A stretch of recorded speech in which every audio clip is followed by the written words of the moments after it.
Қадір түні аспан мен жердің арасы періштелерге толатын ерекше нұрлы түн. Құран кәрімдегі Қадір сүресінде бұл түні Жебірейіл бастаған періштелердің жер бетіне түсетіні және олардың әрбір иманды жанға таң атқанша сәлем беретіні айтылған.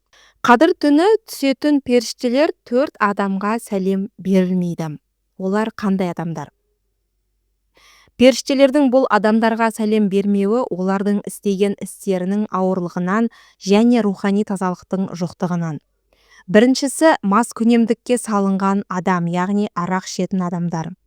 Бұл жерде әңгіме арақтың дәмін татып қана қойған емес, оны әдетке айналдырған, тәубе қылмаған жан туралы. Себебі арақ барлық жамандықтың кілті. Мас адамның санасы тұманданады. Ол қасиетті түннің қадірін ұға алмайды. Періштелер тазалықты сүйетіндіктен мұндай пасықтыққа жақын жанға жоламайды. Екіншісі ата-анасына қарсы шыққан, ақ батасынан айырылған жан. Ата-ананың көңілін қалдыру Алланың алдындағы ең үлкен күнәлардың бірі. Себебі исламда жаннат ананың табанының астында делінген. Өзін өмірге әкелген жандарды ренжіткен адамға көктегі періштелер де разы болмайды. Ондай жанның дұғасы аспанға көтерілмейді. Сондықтан періштелер оған сәлем беріп, амандық тілемейді. Үшіншісі туыстық байланысты үзген адам. Жақын туыстармен, аға, іні, әпке, сіңілі араздасып, олармен мүлдем қатынаспай кеткендер. Себебі Алла тағала туыстық байланысты сақтауды бұйырған. Туысқаннан безген адам, мейірімнен безген адам. Періштелер мейірімнің нышаны, сондықтан олар мейірімсіздік танытқан үйге немесе жанға бет бұрмайды. Төртіншісі жүрегінде кек пен өшпенділігі бар адам. Мұсылман бауырына деген ызасын ішіне сақтап, оны кешіре алмай жүрген, араздасқан адам. Себебі Қадір түні кешірім түні. Өзі өзгелерді кешіре алмаған жан Алланың кешіріміне лайықты болуы қиын. Сондықтан періштелер мұндай адамдардың қасынан үндемей өтіп кетеді. Неге періштелер сәлем бермейді? Періштелердің сәлемі дегеніміз ол біз айтатын жай ғана сөз емес. Ол Алланың рақымы, амандық және солай деп дұға ету. Егер періште адамға сәлем бермесе, ол адам сол түннің шексіз сауабынан, күнәсінің кешірілу мүмкіндігінен мақұрым қалады деген сөз. Қадір түніне дейін не істеу керек? Егер адам бойында осы қателіктер болса, Қадір түні кірмей тұрып мына істерді атқаруы тиіс. Бірінші, шынайы тәубе ету. Жаман әдеттен бір жола тыйылуға ниет ету. Екіншісі, кешірім сұрау. Ата-анасына барып, ризалығын алу. Үшіншісі, татуласу. Араздасқан, туыс-туғанға хабарласып ренішті ұмыту. Төртіншісі, жүректі тазарту.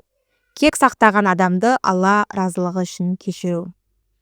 Қасиетті Қадір түнінде жасалатын ең басты құлшылықтар мен оқылатын дұғаларды жүйелеп ұсынамын.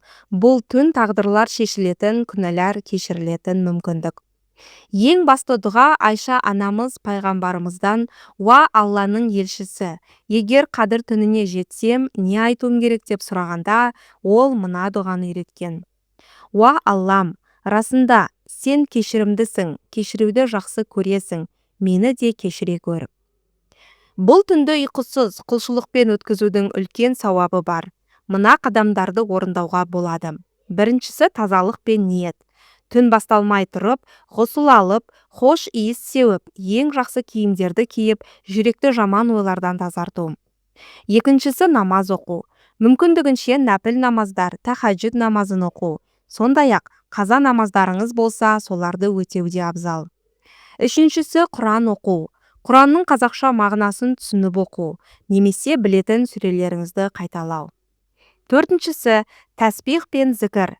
Субханалла, әлхамдулилля, Аллаху акбар және пайғамбарымызға көбірек салауат айту. Бесіншісі, тәубе ету. Өткен қате күнәлар үшін шын жүректен өкініп, Алладан кешірім сұрау. Дұға етудің үлгісі. Тілек тілеу. Дұға жасағанда тек өзіңізді ғана емес, айналаңызды да қосуды ұмытпаңыз. Ел амандығын, отанымыздың тыныштығы мен берекесін тілеу. Ата-ана мен ұрпақ.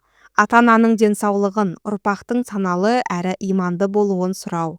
Мұқтаждар. ауырғандарға шипа, қиналғандарға жеңілдік тілеу. Қадір түнінде істеуге болмайтын істер. Бос сөзге еріп, уақытты әңгімемен өткізу.